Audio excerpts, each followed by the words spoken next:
Hi. Hi, ça va? Hey. Ouais, Oui. c'est encore un beau Ouais. lancement, ça. Ah, j'ai mon câble. No. Tout va bien, tout va bien, tout va bien. Comment ça va, Mélo? Good. T'as passé une bonne semaine? Ouais.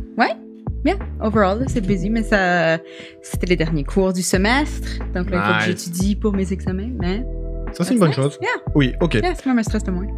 Moi, j'étais un peu malade, donc je te le dis maintenant, mais non. Great. Non, Bon, non, ben, non, la pas du semaine tout. prochaine, on verra ce que ça donne. Non, pas du tout. Pas du tout. J'ai eu la bonne idée de me faire vacciner contre la grippe et j'en suis vraiment pas mécontent parce que je sais que dans la coloc, c'est pas le cas de tout le monde. Ouais. Ça se passe plutôt mal.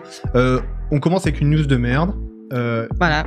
Ah, je suis désolé. Hein. I mean, Non, mais it is what it is. Là. C'est pour dire l'importance de la vaccination, notamment contre la grippe. Cette année, Oui. il y a 6 enfants qui sont décédés en Colombie-Britannique. Yeah. Là, donc pour les Européens qui nous regardent, la Colombie-Britannique, c'est à l'ouest total du Canada. C'est la Californie du Canada, on va dire. Ouais, c'est l'opposé de où on est, en fait. Exact. Et il y a, voilà, ils sont en train de faire du coup une sorte d'énorme communication pour dire aux gens de se protéger contre la grippe saisonnière qui est arrivée plus tôt que prévu et d'une manière ultra violente. Donc voilà, on rigole pas avec ça. Mais moi ça va, en fait la vaccination m'a bien fonctionné. Bon, moi j'étais malade la semaine dernière, alors maintenant ça va. Yeah! Au sommaire de cette semaine, des actus, on va parler de pas mal de choses. Yeah, c'est assez varié quand même. Ouais, il y a eu moi je vais faire un petit focus sur les coups d'État, parce que une petite météo des coups d'État quand même qui ont eu lieu, qui était assez impressionnante. Ah oui, en seconde partie d'émission aussi. Ouais, on s'en va en Louisiane. J'ai trop hâte. Donc on accueillera Rachel qui nous parle depuis Lafayette et on va parler francophonie, on va parler relations de la Louisiane avec la francophonie, mais aussi des fois avec la France. On a vu notamment une visite de Emmanuel Macron en Louisiane qui, en tout cas, pour Rachel, avait avait des aspects intéressants dont on va pouvoir parler. On va parler aussi de loup-garou de la Louisiane. Ça, c'est un truc, je sais pas d'où ça sort, mais j'ai hâte d'en entendre parler. C'est super cool. J'ai hâte. C'est fascinant.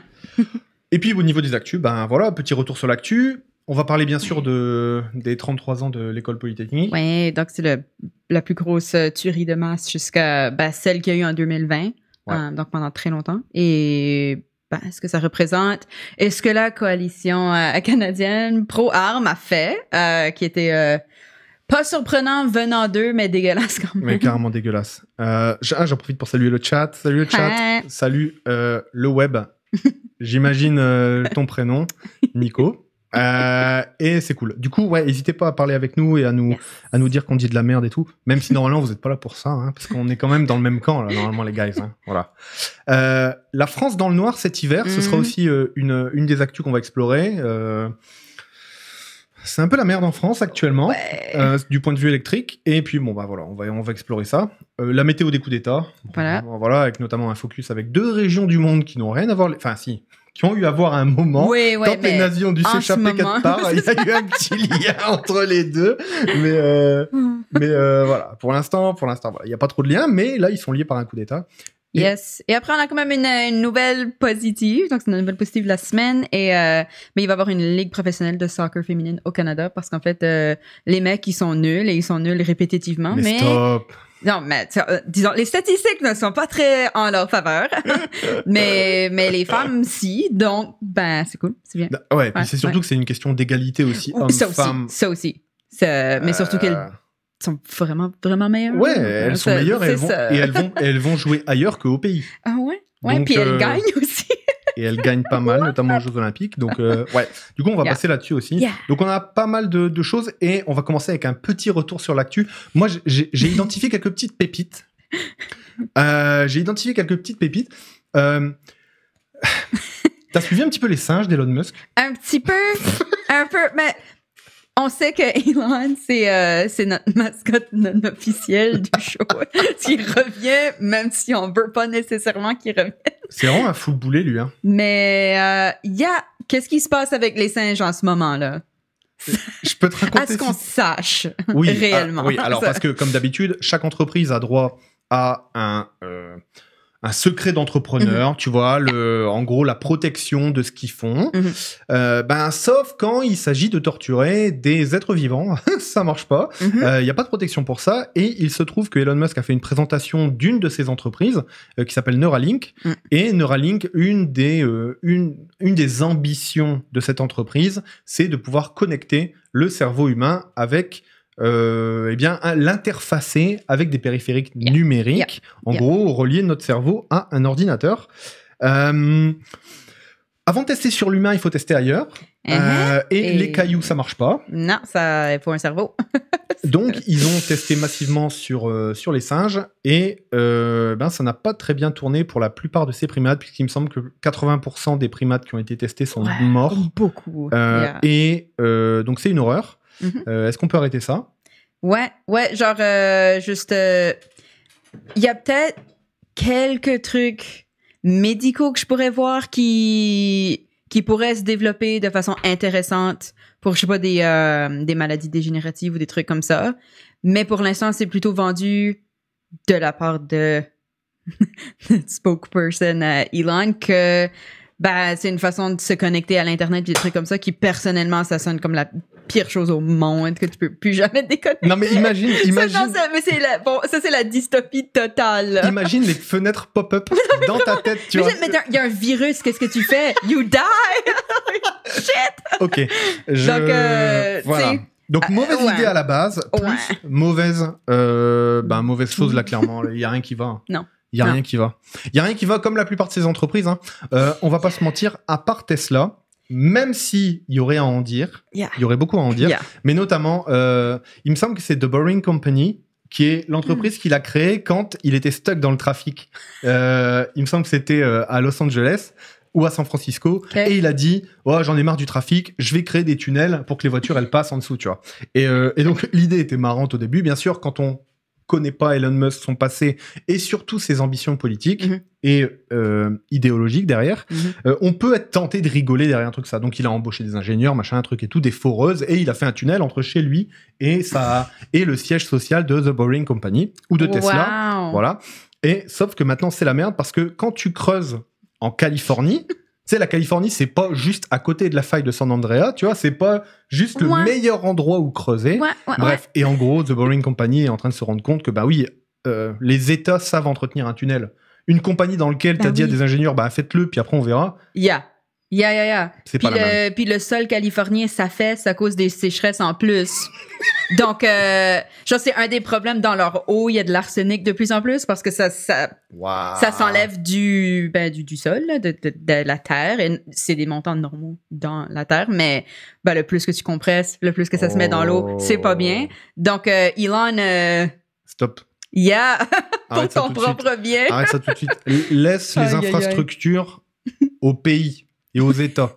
Tu vois, paye tes impôts, ça te fait pas plaisir, mais paye tes impôts et laisse faire les pros. Voilà, malheureusement. Je te propose une deuxième news. Alors, j'aurais eu envie de... L'image est on point, elle est parfaite. Donc, vous voyez bien sûr Bernard Arnault. Bernard Arnault, pour ceux qui ne le connaîtraient pas, c'est le milliardaire le plus riche de France. Et là, il a été pendant quelques instants l'homme le plus riche du monde devant Elon Musk. Bernard Arnault, cette année, s'est fait plus de 80 euros, ce qui équivaut à 115 $ à peu près, par seconde. Chill. Non, mais, chill, oui, c'est normal. Il n'y a pas de problème avec ça. Il n'y a pas de richesse qui reste coincée quelque part et qui déstabilise des choses. Non. J'hallucine donc du coup sur le fait que on en soit à ces niveaux de richesse. Et les amis, c'est pas parce que vous prenez le sandwich avocat que vous n'êtes pas riche. C'est pas ça. C'est pas pour ça que vous n'êtes pas riche. C'est pas parce que vous n'avez pas 4 jobs comme le monde libéral vous demande de le faire que vous n'êtes pas riche. C'est pas pour ça. C'est exactement parce qu'il y a des gens comme Bernard Arnault qui gagnent 80 balles par seconde que vous n'êtes pas riche. Parce que personne n'a une productivité de 80 balles par seconde. Ce n'est pas possible. C'est pas possible. La seule manière dont tu peux atteindre une rentabilité pareille ou une productivité... une intraproductivité de la sorte, c'est en pompant le travail des autres. Bah oui. Il n'y a pas d'autre manière. Et en plus, là où c'est intéressant, Bernard Arnault, c'est pas quelqu'un qui produit des choses utiles pour l'humanité. C'est un milliardaire du luxe français. Il possède notamment l'entreprise qui le ramène le plus, qui est LVMH. Donc Louis Vuitton, Hermès, tout ça, tu vois. Yes. Dior, notamment. Dior, on va en parler juste après. Et donc, en fait, lui, il se fait de la thune. Merde! On a acheté une Veuve Clicquot en cadeau, donc ça veut dire qu'on lui a donné de l'argent. Fuck! C'est quoi une Veuve Clicquot? Oh, c'est comme c'est un vraiment bon champagne, là, mais... Look, on achète une chose fancy par année, ok, excuse, là, mais j'ai découvert après que c'était relié à tout ça, là, donc écoute... T'as vraiment donné de l'argent? Je vais genre donner une seconde de...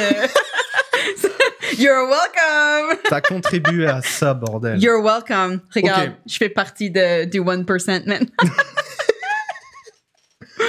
Ouais, et aussi, oui, le web, effectivement, qui confirme que pour se faire des rentabilités pareilles, il y a aussi un moment où la productivité atteint une sorte de sommet.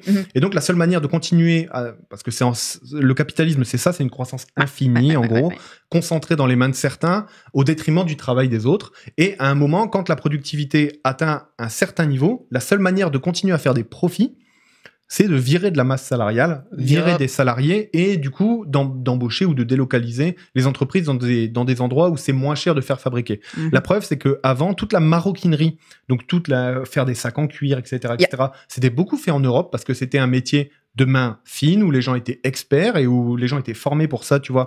C'était de l'artisanat pur. Exactement.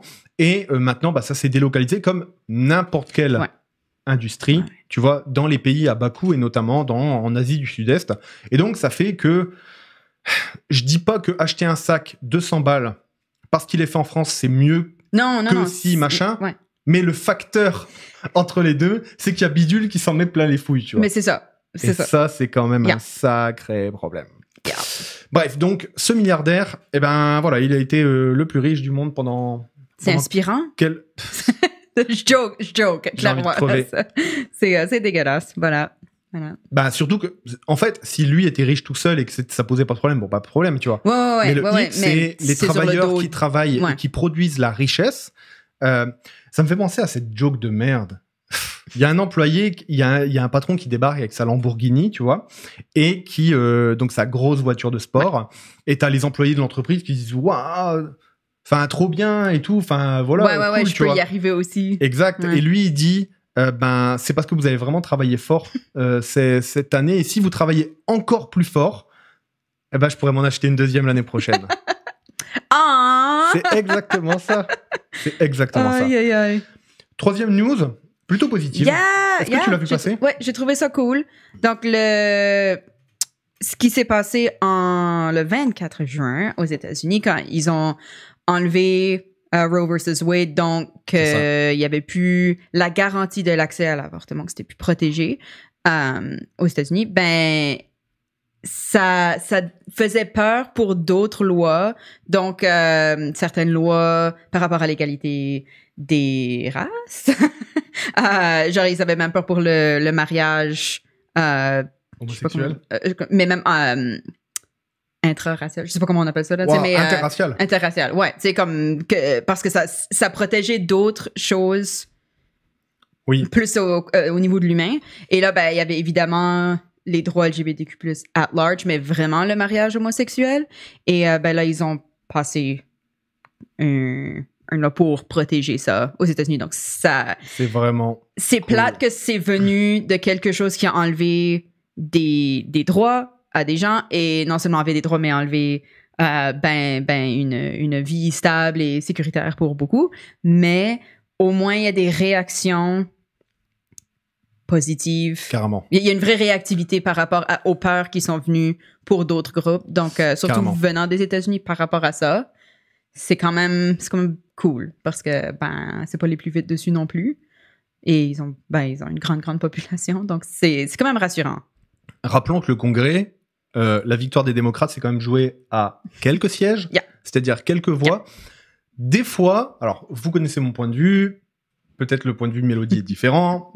La démocratie représentative a ses limites selon moi.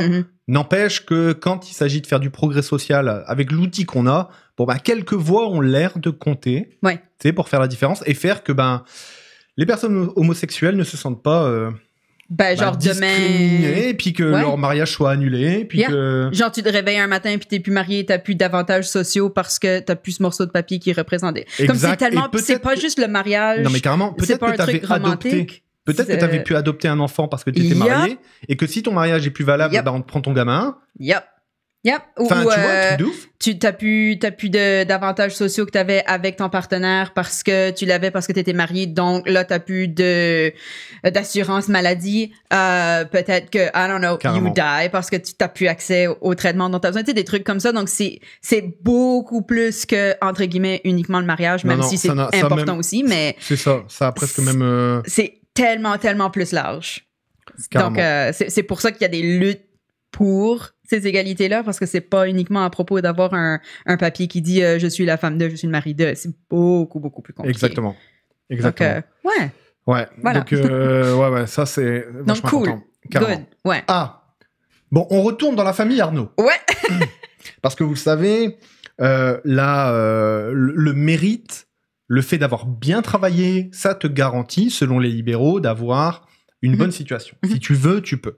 Eh bien là, il faut savoir que on a un exemple exact de ça, c'est que le fils de Bernard Arnault, dont on vient de parler juste avant, a bien travaillé à l'école. Wow. Il a bien appris ses leçons. Tu vois, il a travaillé dur. Il a sûrement travaillé à l'usine. Il a sûrement pas pris le toast à l'avocat. Bien sûr que non. Bien sûr que non, tu vois. Ah non, lui, il prend du café noir, il prend pas un latte. Exactement, wow. Tu vois. Exactement. Et donc, puisqu'il a bien travaillé, eh bien, il a hérité d'une des entreprises de son père. Wow. La firme donc Dior dépendra donc maintenant de Antoine Arnault qui en devient le directeur général.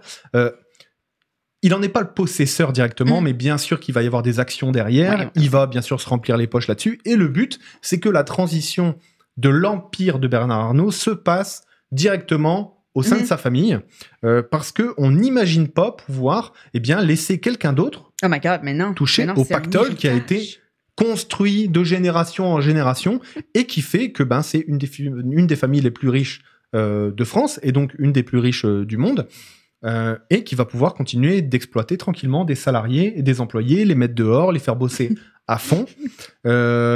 Puis aussi, acheter des spots de pub pour faire élire ses copains. Tu vois. D'ailleurs, je suis très étonné que Bernard Arnault ait pas de grand journal ou de grande émission. Honnêtement. Mais en même temps.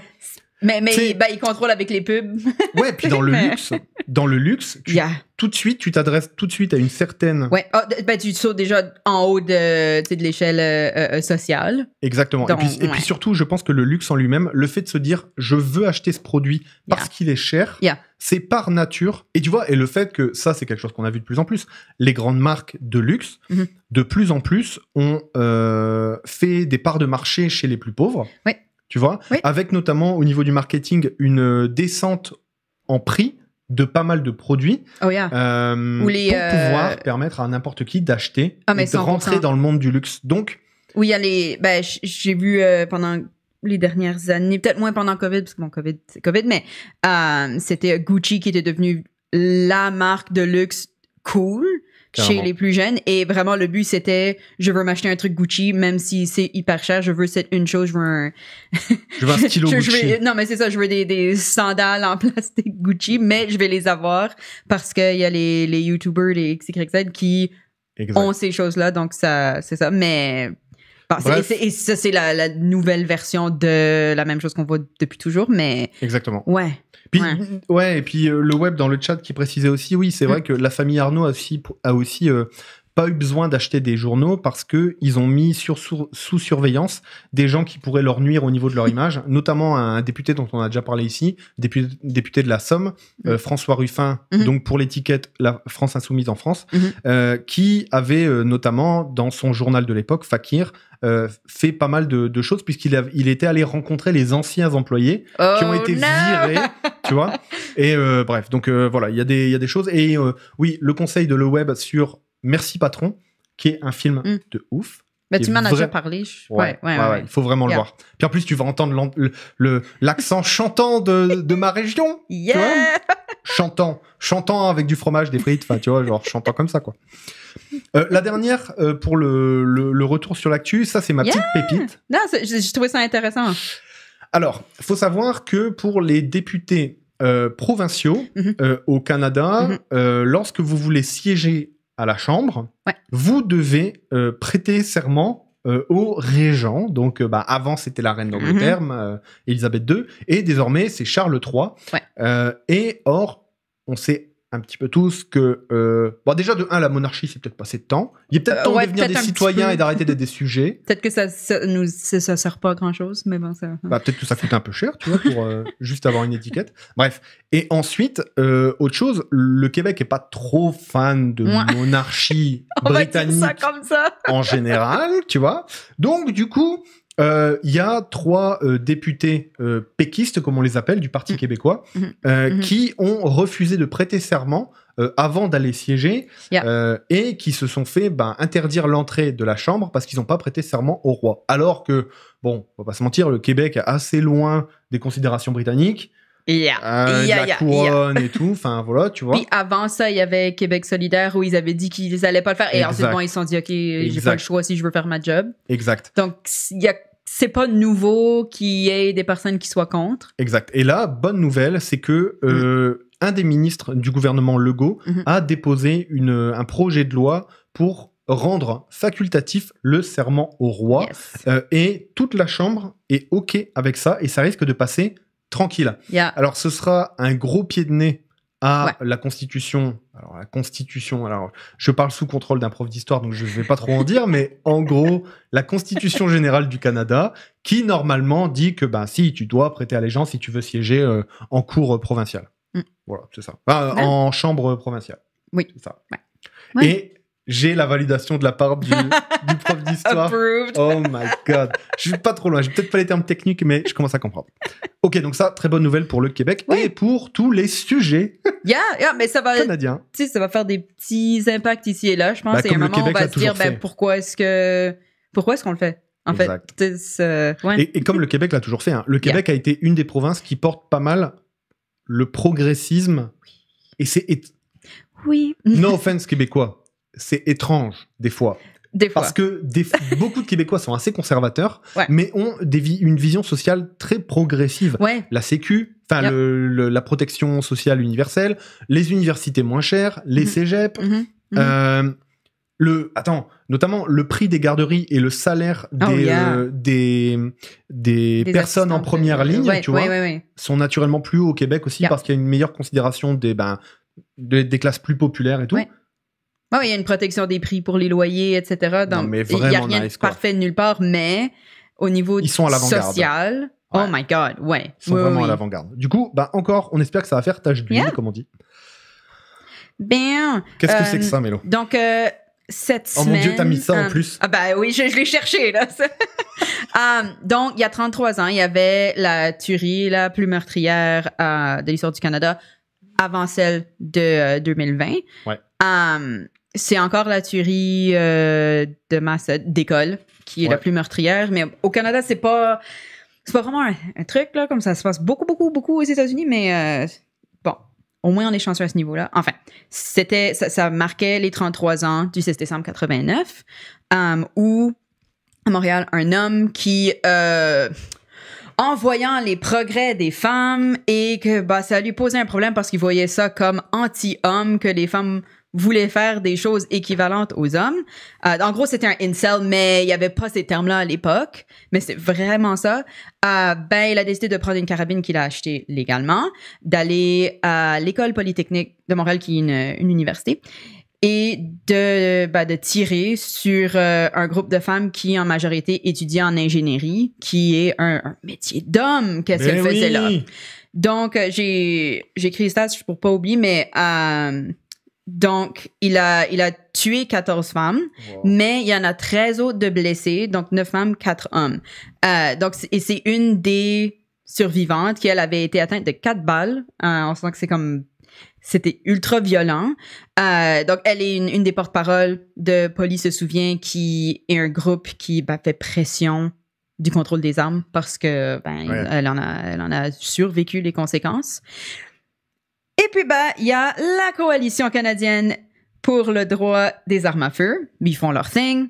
Ils sont pour les armes à feu, évidemment. Mais à peu près une semaine avant le 6 décembre, donc du massacre de la Polytechnique, ils mettent le code de réduction qu'on voit juste là, qui est Save 10%, donc sauve 10%. Et c'est sur leur merch, en plus. Et moi, je me demande qu'est-ce qu'ils achètent, des t-shirts, des casquettes et des mugs de la coalition. Genre, déjà là, red flag si tu rencontres quelqu'un qui a ces trucs. Moi, j'ai découvert qu'ils avaient ça.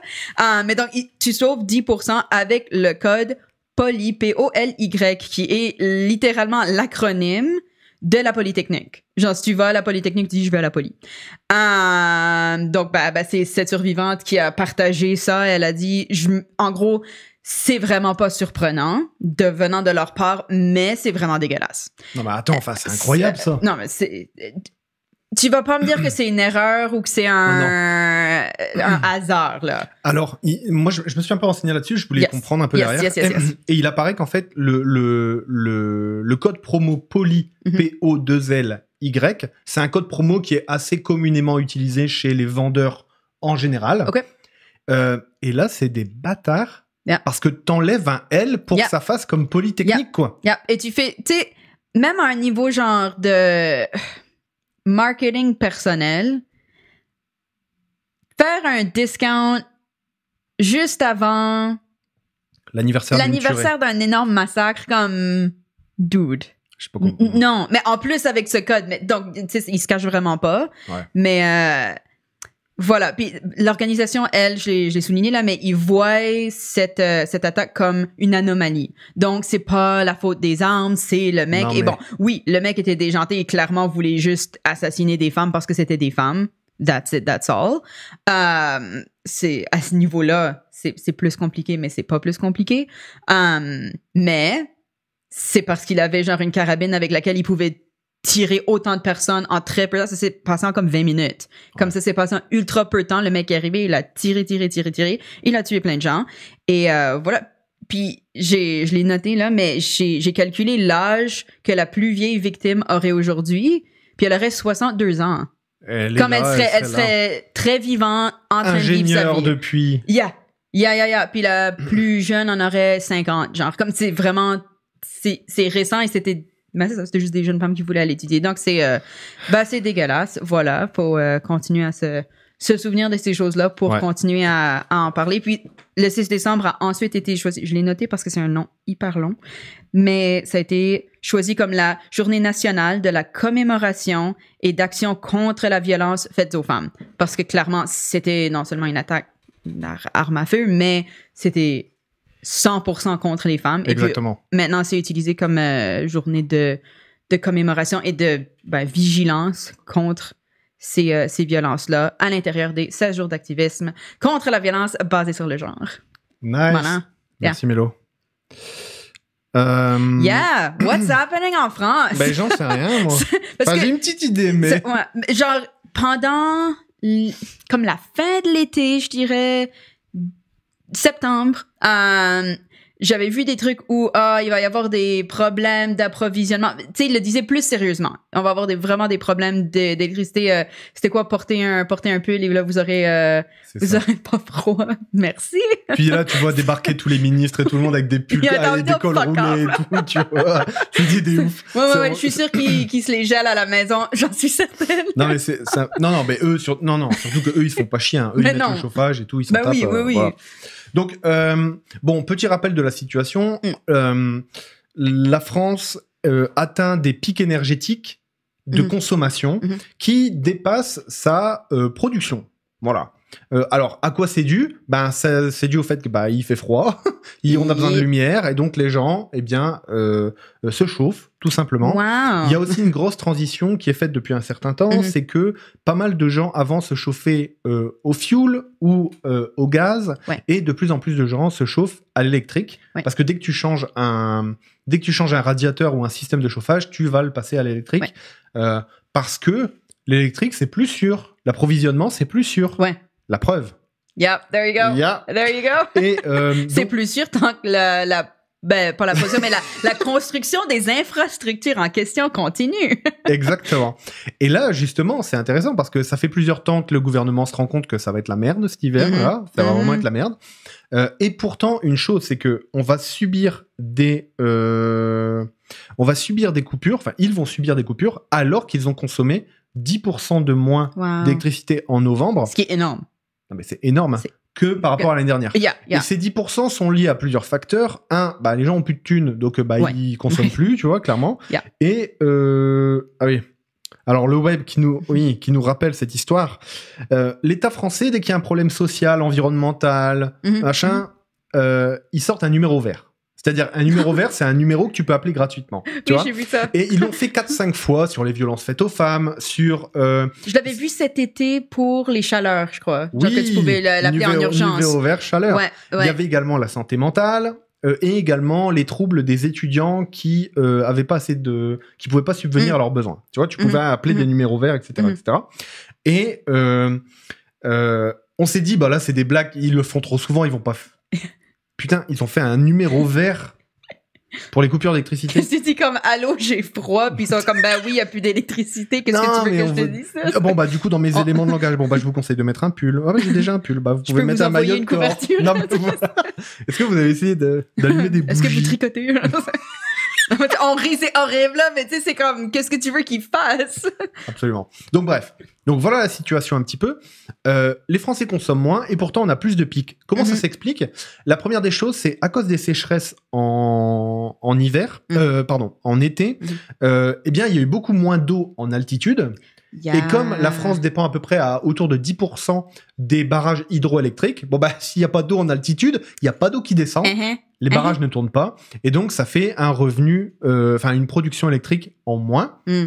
Et donc, ça, c'est un des premiers éléments. Puis surtout, l'élément vraiment déterminant, c'est que la France est à peu près à 60-70% sur le système nucléaire. C'est-à-dire qu'en fait, il y a des centrales nucléaires. Il y a à peu près 60 réacteurs nucléaires en France. Et, eh bien, une grosse partie du parc, grosse par rapport à d'habitude, est actuellement en maintenance. Parce que vous le savez, les amis, c'est pas un barrage, une centrale nucléaire. C'est pas un truc où tu allumes le robinet, puis voilà. Il y a une réaction nucléaire qui se passe à l'intérieur, tu vois. C'est comme un peu important de la maintenance. Là. Exactement. Exactement. Et donc, là, les centrales nucléaires françaises sont très vieilles, puisqu'elles datent d'une grande politique d'investissement qui date de l'après-Seconde Guerre mondiale. Et donc, la plupart des centrales ont déjà dépassé leur date de péremption.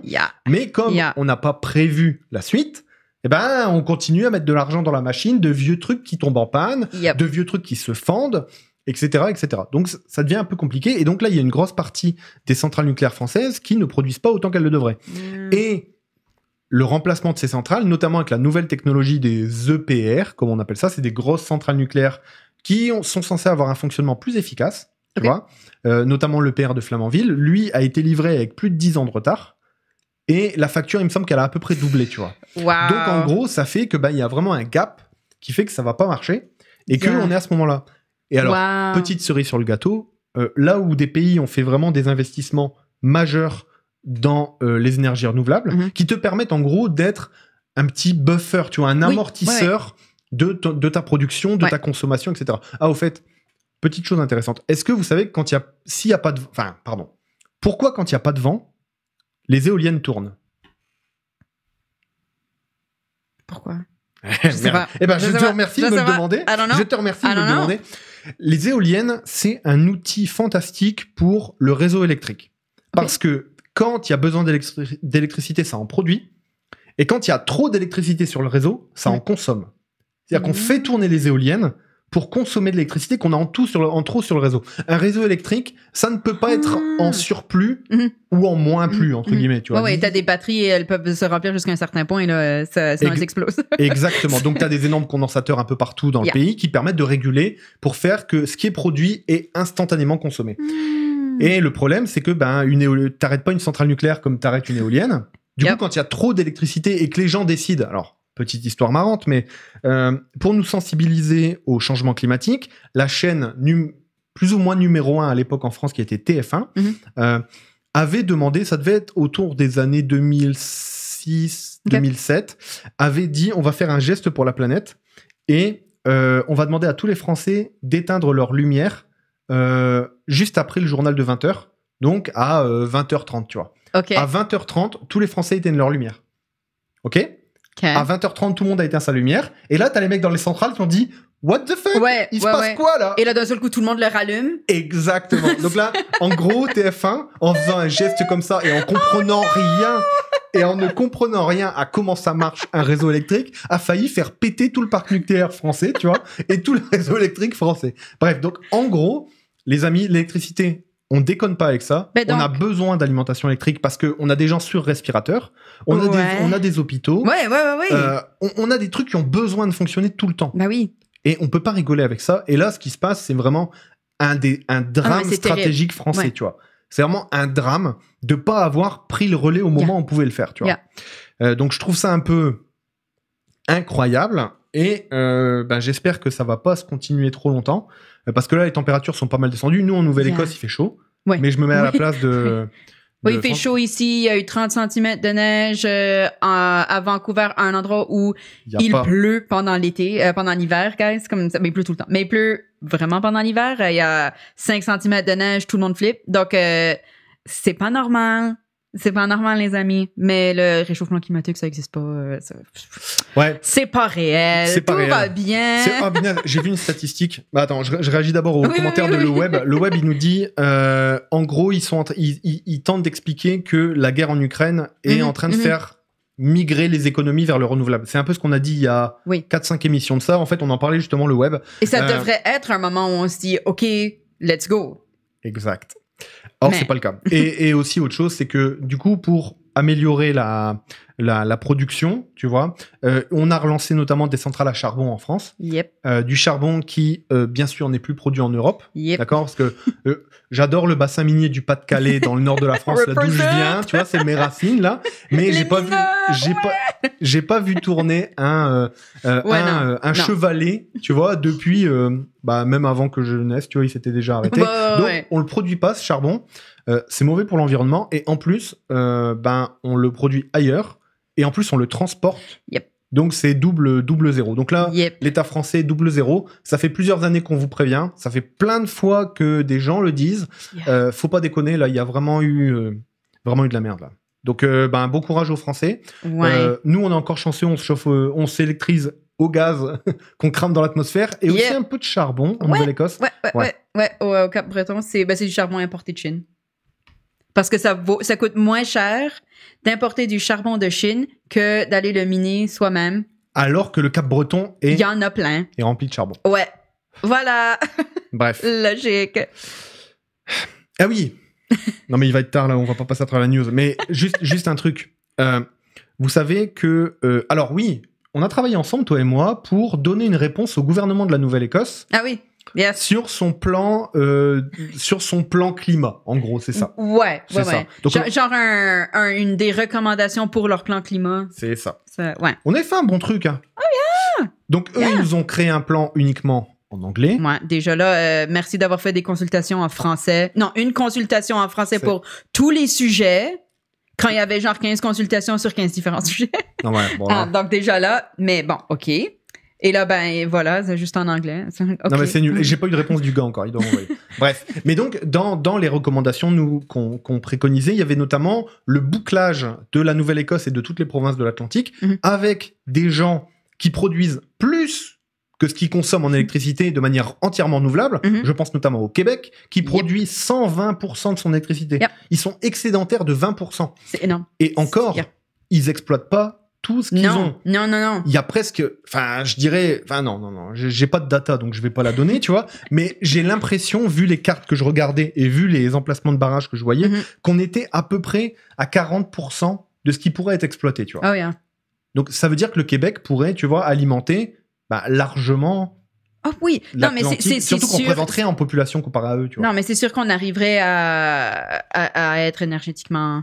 autonome. Souverain, à mon avis, au niveau de. Et pourquoi on pouvait pas le faire? Pourquoi on pouvait pas le faire? Parce qu'il y a une loi qui interdit à des provinces canadiennes de vendre leur électricité à d'autres provinces canadiennes. What? what? Ça, tu peux le vendre aux États-Unis, mais pas au Canada. Donc le Michigan, De la merde! le Michigan achète son électricité au Québec. Yep. Mais la Nouvelle-Écosse n'a pas le droit de le faire. C'est beau ça, non? Oh my God. Bon, bref, après on s'en fout, tu vois, les gens du Michigan ne sont pas plus... Non, Tu vois, mais it sucks. bah oui, puis Ça- c'est surtout qu'en plus tu dois faire la conversion en dollars, etc. Donc c'est... Wow. Bref, bon courage les Ouais. Français, Ouais. bon courage tout le monde avec l'électricité. Yeah. All right. Ouais. What's happened? Cette semaine, je sais pas. Genre, et il y en a d'autres mini, pas coups d'État, mais Ouais, des genres. Des intimidations d'extrême droite. Ouais, intimidation, c'est gentil. mais, Ouais, non, c'est mais genre, comme tu sais, qui commence vraiment à ressortir. Et je sais que ça vient aussi du fait que il manque l'électricité et tu sais pas s'il va faire noir pendant l'hiver quand t'es en train de geler puis tu T'as sais pas pas. la Tu sais bouffe, t'as pas... Non, tu sais, je comprends que ça vient plein d'endroits de frustration et de peur. Oui, mais là... Mais là, c'est autre chose. Ah, c'est un autre Là, niveau. Donc, c'est. je vous parle de deux actualités de ces semaines qui n'ont pas l'air très connectées, mais qui en fait, le sont. Deux tentatives de coup d'État, mais dans deux pays qui n'ont rien à voir. Donc, on va commencer par parler un petit peu du Pérou. Donc, le Pérou, c'est un peu la merde politiquement. En 3 ou 4 années, ils ont eu 3 ou 4 présidents, tu vois. Le dernier président qui était le président Castillo, qui était au pouvoir actuellement, lui a monté en 1 an et demi, il me semble, 6 gouvernements différents. Oh mon Dieu. Donc là, un peu là, voilà, c'est compliqué politiquement au Pérou. Aussi parce qu'il y a beaucoup de choses qui se passent, il y a beaucoup de corruption, parce que le Pérou, c'est un pays qui est très riche au niveau des ressources naturelles, et voilà, quand tu fais partie de l'arrière-cour des États-Unis... ils ont accès à genre plein de différents lieux de climat, ils ont la mer, ils ont le désert, ils ont la jungle, ils ont les montagnes... T'as tout les minéraux. Tu pourrais jouer à Magic avec eux, tu vois. Non, mais vraiment, t'as comme t'as tous les terrains, tu sais. Mais voilà, donc en fait, voilà ce qui se passe un peu au Pérou. Et donc, le mec qui, lui, est un prof, qui a aucune expérience politique, qui a été élu là-dessus, notamment avec l'étiquette Pérou Libre, qui est un parti de gauche plutôt à gauche. Donc, plutôt des copains initialement. Seulement, c'est toujours compliqué de se dire plutôt des copains dans ces cas-là. Et alors, il se trouve que là, lui, manque d'expérience politique, il s'est pas mal foiré. Il a fait un peu de la marde. Et surtout, ils ont pas mal de preuves de corruption, tu vois. Et donc, qui a fait que même les parlementaires qui le soutenaient ont commencé à le lâcher plus ou moins. Donc lui, sentant venir une destitution, il décide de faire un petit message à la télé, discretos, tu vois, devant tout le monde, où il annonce la dissolution du Parlement et la mise en place d'une règle exceptionnelle, donc une sorte de, comment je pourrais dire ça, un état d'urgence permanent, tu vois, où en gros, la police aurait des moyens supplémentaires pour faire respecter les choses et tout, tu vois. Danger! Exactement. Donc, c'était... Red flag numéro, probablement 25 à ce point-ci, mais gros red flag. Exactement. Donc là, coup d'État. Seulement, lui devait, pendant que les troupes se préparaient, etc., aller rejoindre l'ambassade du Mexique. D'accord? Seulement... Juste après son annonce, tout le monde l'a lâché. Absolument. C'est un fiasco total, ce truc. C'est même marrant. J'ai lu un article de l'Obs là-dessus qui était vraiment marrant. Ça puait le coup foireux dès le début. Dès le début. Et le gars, il se retrouve bloqué dans les bouchons à Lima. Non, mais attends, c'est ouf. À Lima, il se retrouve bloqué dans les bouchons, tu vois. Donc, il n'arrive pas à son putain d'ambassade, là, tu vois. Et ses gardes du corps, à un moment, disent, on en a marre, on laisse la bagnole. Oh non! Et là, t'as le vieux prof qui a aucune expérience politique, qui est en train d'essayer de mener un coup d'État, qui se retrouve dans sa bagnole tout seul, arrêté par les flics comme un gros con. C'est comme le ultimate loser, là. Allez, les amis, venez à mon party, on va s'amuser. Comme personne vient. Même ses parents laissent. C'est non, never mind. Non, t'es un loser, là. Donc, désolé. Enfin, désolé ou pas. T'étais un dictateur en puissance, tu vois. Mais en gros, voilà ce qui s'est passé. Ce qui est intéressant derrière, c'est que dans la constitution péruvienne, c'est la vice-présidence qui reprend le rôle de président. Et la vice-présidente est une femme c'est une juriste, une avocate du même parti que lui. Et la destitution du président a donc été votée. Et tout est rentré plus ou moins dans l'ordre, mais donc juste après une tentative de coup d'État de la part du président. Tranquille. Pour ceux qui nous suivent sur Instagram, on avait publié pas mal de stories pour tenter de comprendre un petit peu la situation, et j'ai bien fait de pas aller au fond de mon raisonnement ou de ma spéculation, parce que j'étais vraiment loin d'imaginer la hauteur du truc. Donc je suis bien content maintenant de voir assez clair dans cette situation. Comme d'habitude, les coups d'État, on y verra encore plus clair dans plusieurs années, mais enfin, s'ils ont le temps d'analyser, parce que là, il y en a tellement que... Bref, donc le Pérou. L'Allemagne. Ouais, non, mais ça, c'est quand même plus violent. Puis l'Allemagne, sur le même groupe, où ils arrêtent pas de vouloir déclencher DX, qui est genre ça fait tellement comme geek, là. Non. C'est quoi ça? DX, c'est la journée où genre l'Allemagne redevient la vraie Allemagne, où ils reprennent le pouvoir. Tu sais, c'est pas la même chose, mais c'est un peu le même sentiment que ce qui s'est passé le 6 janvier aux États-Unis, où ils ont voulu reprendre le Capitole, reprendre la souveraineté des États-Unis. C'est un peu le même vibe. C'est pas la même chose, mais c'est un peu le même vibe. Mais il y a quelques années, il y a le même groupe qui avait décidé de faire un truc où... oh mon Dieu, mais ils avaient commencé toute une infrastructure.